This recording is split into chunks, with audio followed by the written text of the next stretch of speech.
Sempre motivo de alegria, motivo de muito prazer, poder estar reunido com os irmãos. Passamos tantos dias sem podermos nos reunir presencialmente e, apesar do momento ser breve, ser curto, mas é muita alegria ver as coisas se normalizando, tudo voltando ao lugar onde nunca deveria ter saído, a bem da verdade. E que a boa mão do Senhor tenha misericórdia de cada um de nós, nós que aqui estamos, aqueles que estão nos assistindo em casa, e que Ele possa mandar um refrigério para aqueles que estão hospitalizados, aqueles que estão acamados, que não são poucos, e que somente Ele pode nos dar solução para todo esse drama, esse problema que temos vivido. E eu gostaria que você abrisse a sua Bíblia comigo, no Evangelho de Mateus, capítulo 23.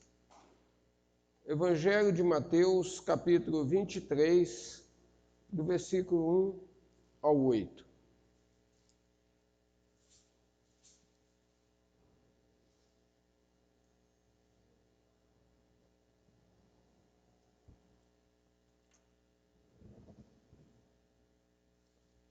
Esse texto nos fala da obstinação dos fariseus. Aqueles homens que ouviram o Senhor Jesus pregando, foram as pessoas que mais ouviram falar da graça, falar da salvação, falar da chegada do reino dos céus, mas foi as pessoas que mais obstinaram, não quiseram dar ouvidos àquilo que o Senhor Jesus falou. E quando nós olhamos esse capítulo de Mateus, versículo 23, é a última vez que Jesus vai dar uma palavra para essa turma. É a última vez, Jesus, como se diz, está dizendo agora, chega, não tem mais jeito. Vocês agora estão por suas contas e risco. Olha, e é a dura coisa se o Senhor nos deixar por nossa própria conta. Pelo nosso próprio destino, pela nossa própria vontade, nós vamos cair, nós não vamos conseguir. Se o Senhor não caminhar lado a lado com a gente, se a gente não segurar nas mãos do Senhor, nós não vamos conseguir. O inimigo é astuto, o inimigo é feroz, o inimigo não tem dó de ninguém, seja quem for, a posição que for. Se não estiver firme mesmo no Senhor, ele não sobrevive. E nesse texto, o Senhor Jesus está falando com os fariseus, olha, não sejam obstinados. A obstinação traz a condenação, porque a pessoa começa a pensar de si muito mais do que deve. E o texto nos diz assim, Mateus 23, do 1 ao 8. Então falou Jesus à multidão e aos seus discípulos, dizendo, na cadeira de Moisés estão assentados escribas e fariseus.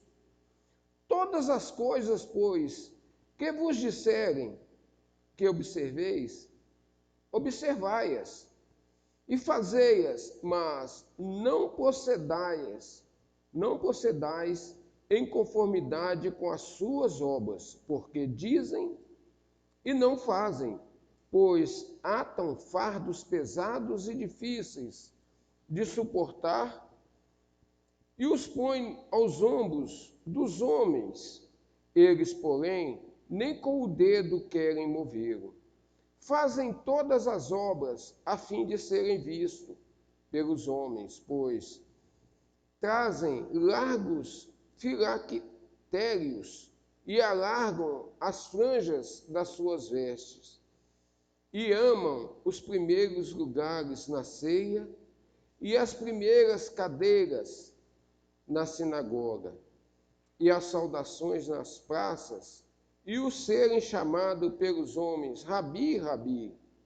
Vós, porém, não quereis ser chamados de Rabi, porque um só é o vosso mestre, a saber, o Cristo, e todos vós sois irmãos. Amém?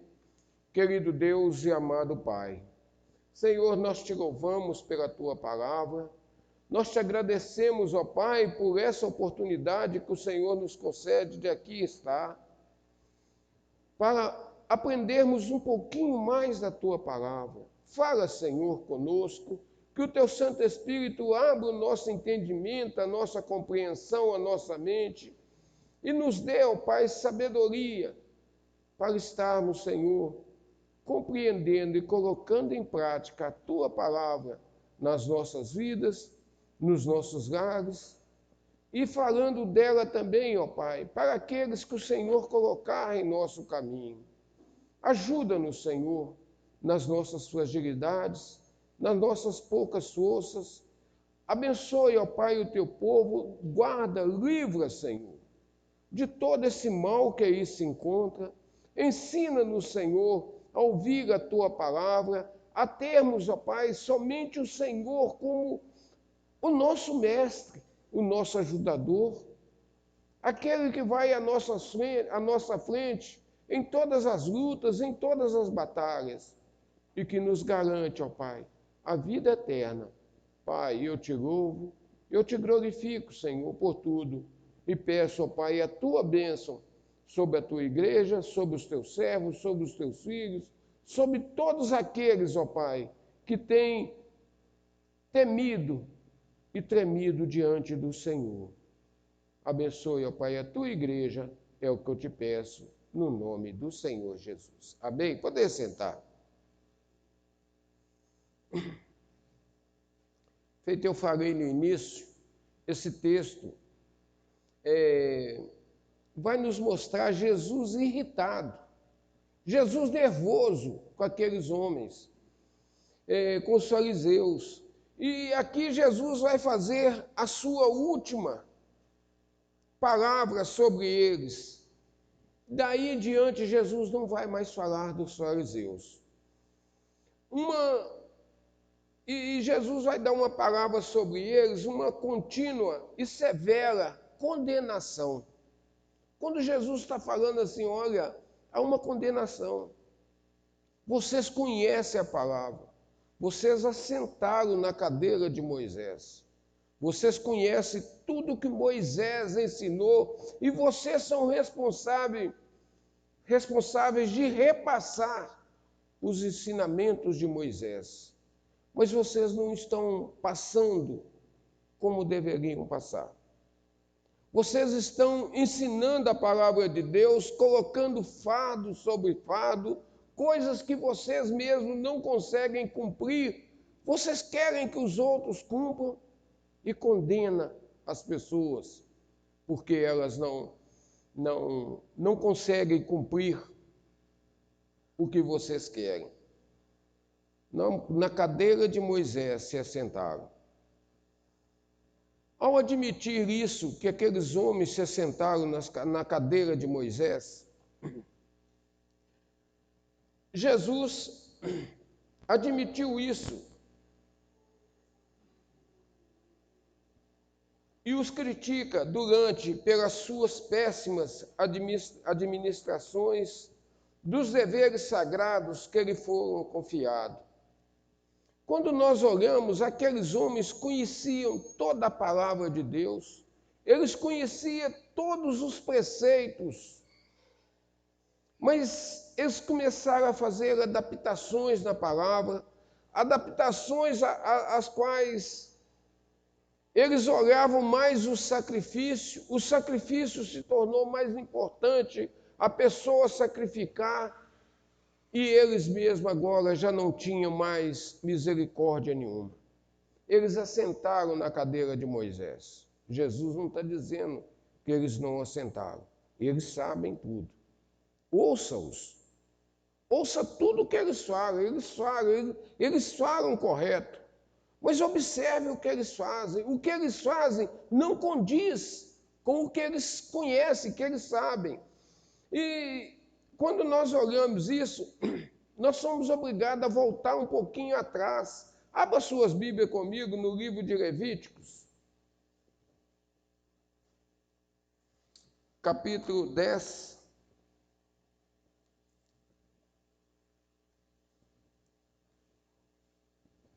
Capítulo 10, do 8 ao 11.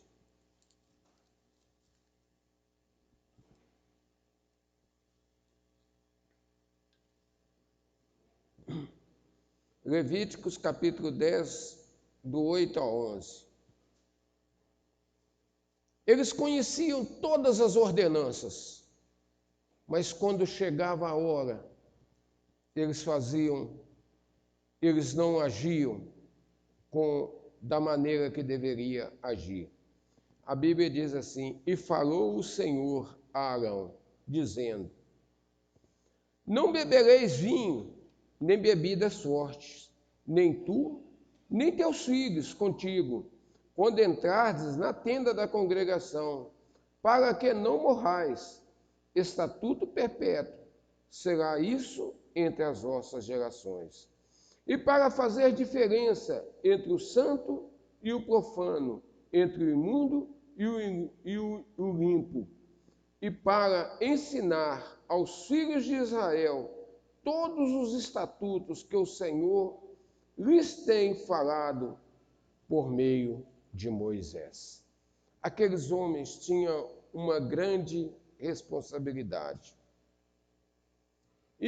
Mas eles agora não estavam prestando atenção que tanto os sacramentos quanto a palavra são eficazes por causa da ordenação. Tanto os sacramentos como a palavra são eficazes para a purificação, para a santificação da pessoa. E o que são essas ordenações? Só existem duas ordenanças na Bíblia que o Senhor Jesus deixou para nós: o batismo e a Santa Ceia. Com o batismo, você se liga ao corpo de Jesus. Você está declarando para o mundo que você morreu para ele, que agora você é uma nova criatura no Senhor Jesus e que você é uma nova pessoa. Você deixa de ser cidadão desse mundo e passa a ser cidadão dos céus. Mas a segunda ordenança, essa primeira, muitos têm, a maioria passam por ela, que é ser batizado. Mas a segunda ordenança, que é de uma responsabilidade muito grande de cada cristão, a maioria tem negligenciado. Não se valoriza a ceia do Senhor. Aquele momento que você vai estar unido. A ceia não é para um ficar em casa, o outro ficar aqui, um participar, o outro não participar. Ou alguém está enfermo e dizer assim: ô pastor, traz a ceia para mim porque eu não posso ir. Não tem efeito desse jeito. O Senhor conhece o coração daquele que está enfermo, daquele que foi impedido de vir. Mas o Senhor também olha aquele que tem amor, aquele que quer participar das coisas do Senhor em comunhão com os irmãos. São duas ordenanças só. O Senhor Jesus diz e fala assim: olha, lembra que eu morri por você. Agora, todas as vezes que você comer desse pão e beber desse vinho, lembra-te do que eu fiz por você. Que você era um condenado. Que o seu destino era um. Mas eu te resgatei. Eu te resgatei. Eu te comprei de volta. Eu me entreguei no seu lugar. O último culto nós pregamos a respeito de como era feita a troca de um escravo antigamente. Que a pessoa que olhava um escravo lá do outro lado, ele olhava para ele e falava assim: eu quero esse escravo. O de lá, o senhor daquele, falava assim: olha, você tem que me dar um igual ou melhor do que ele. para substituí-lo. Eu só te dou ele se você me der outro em substituição. E quando nós olhamos o que Deus fez por nós, o que Deus fez?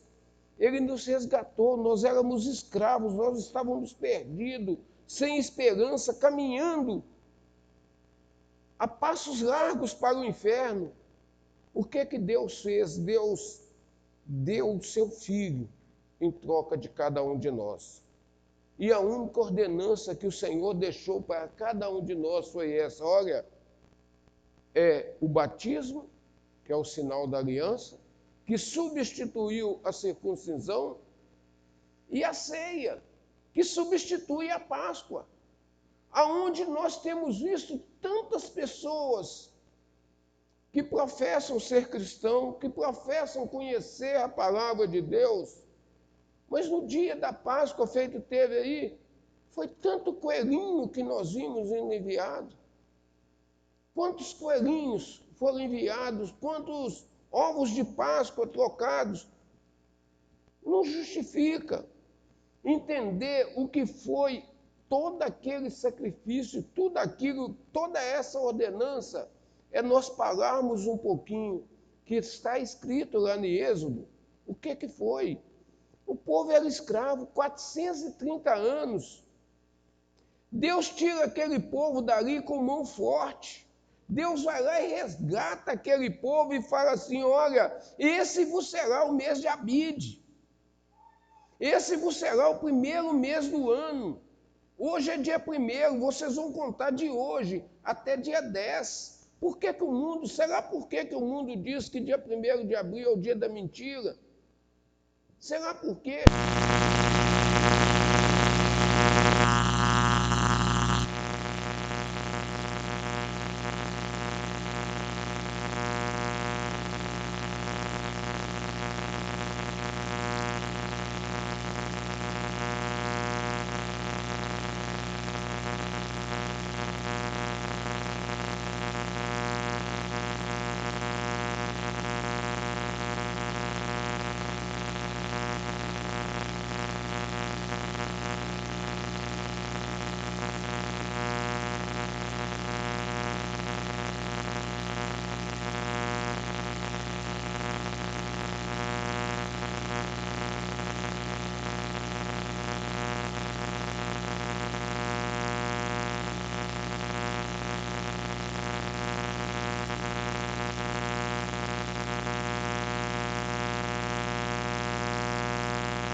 Jeremias, Deus fala com Jeremias,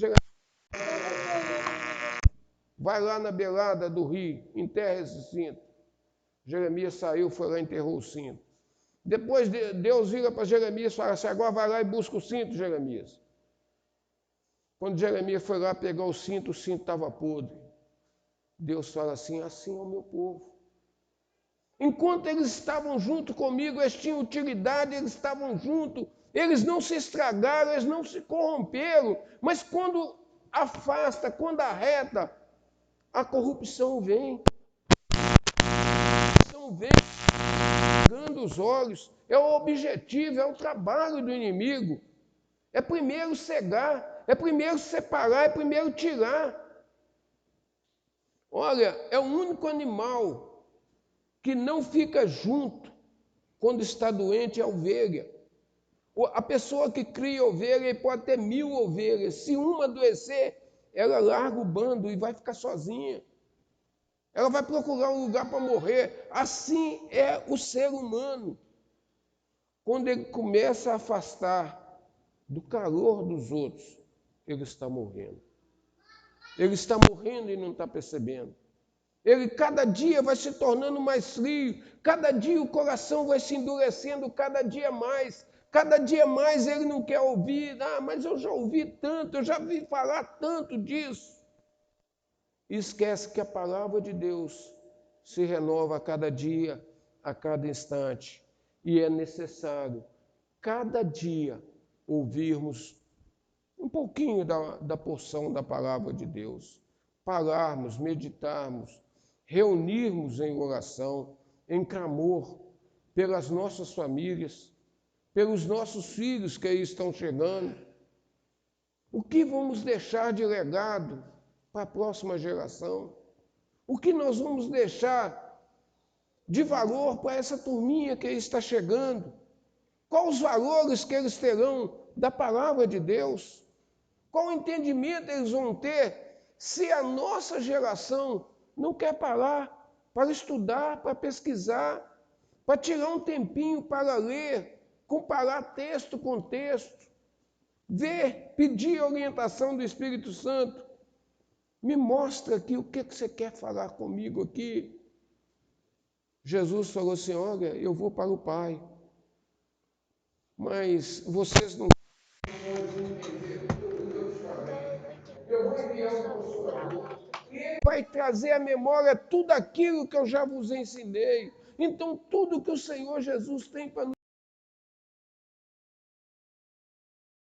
No caminho de Emaús, aqueles 2 discípulos andaram com Jesus durante 3 anos e meio.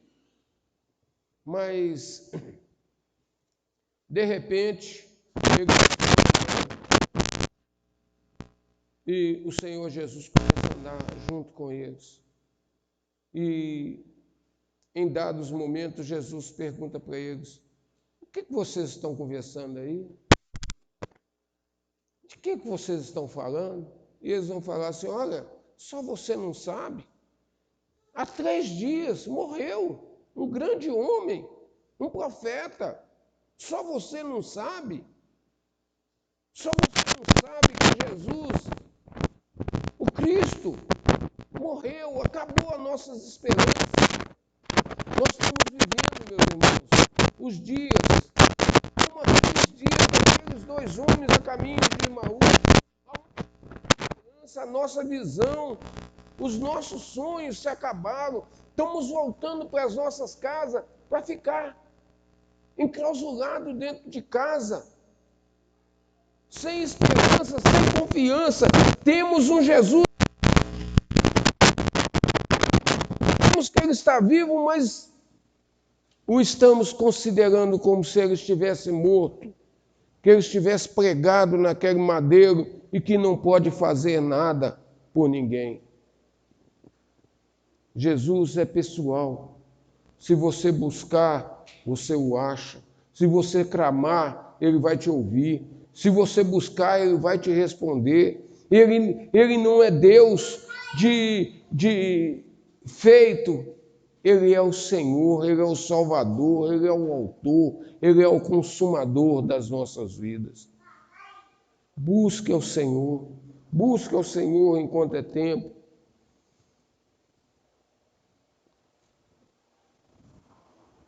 Jesus não concorda com os ensinos dos fariseus. E quando ele não concorda,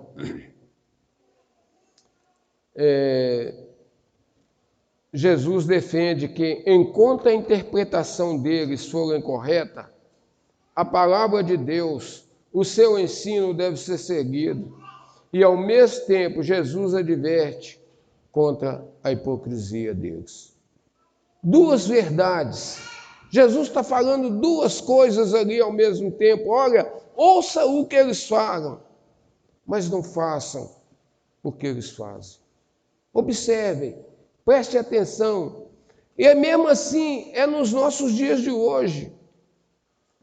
Se você prestar atenção, tem tanta gente ouvindo as pessoas falando as coisas corretas, mas seguindo líderes que, na realidade, tudo o que fazem, estão fazendo tudo errado, tudo contrário à palavra de Deus, numa vida completamente desregrada, mas as pessoas não deixam de seguir. E Jesus fala, olha, não chame ninguém de rabi, não chame nenhum de mestre, há um só mestre e esse é o Cristo, esse é o Senhor.